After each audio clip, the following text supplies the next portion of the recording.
Friday, the 2nd of May 2025. First reading. Reading from the book of Acts. In those days, a Pharisee in the council named Gamaliel, a teacher of the law held in honor by all the people, stood up and gave orders to put the men outside for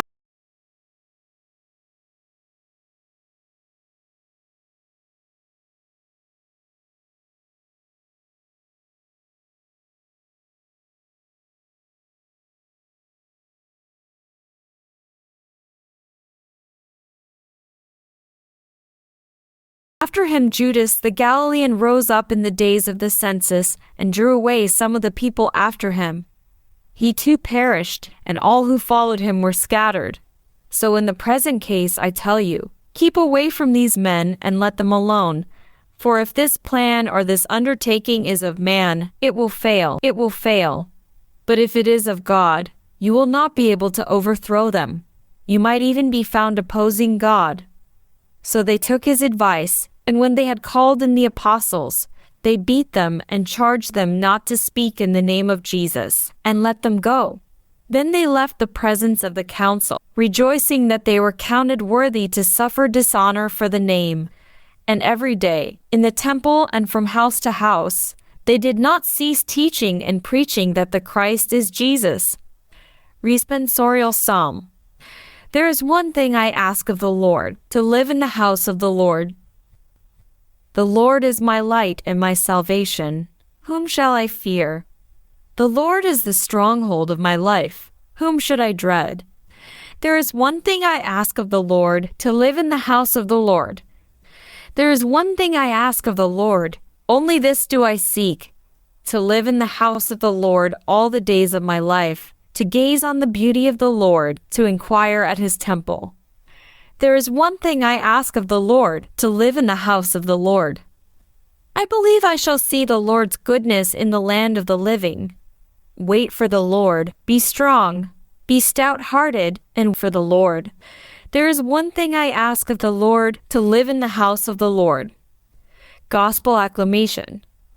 Alleluia, alleluia.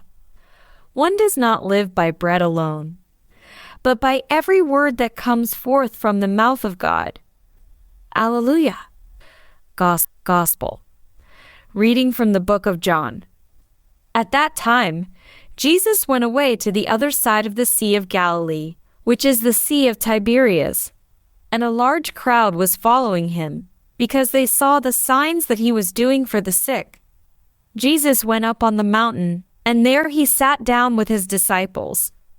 Now the Passover, the feast of the Jews, was at hand. Lifting up his eyes, then, and seeing that a large crowd was coming towards him, Jesus said to Philip, "Where are we to buy bread, so that these people may eat?" He said this to test him, for he himself knew what he would do. Philip answered him, 200 denarii worth of bread would not be enough for each of them to get a little.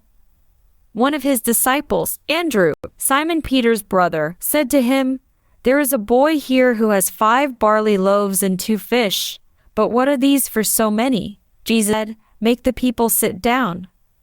Now there was much grass in the place, so the men sat down, about 5,000 in number. Jesus then took the loaves, and when he had given thanks, he distributed them to those who were seated. So also the fish, as much as they wanted. And when they had eaten their fill, he told his disciples, "Gather up the leftover fragments, that nothing may be lost." So they gathered them up and filled 12 baskets with fragments from the 5 barley loaves left by those who had eaten. When the people saw this sign that he had done, they said, "This is indeed the prophet who is to come into the world." Perceiving then that they were about to come and take him by force to make him king, Jesus withdrew again to the mountain by himself. Gospel of the Lord.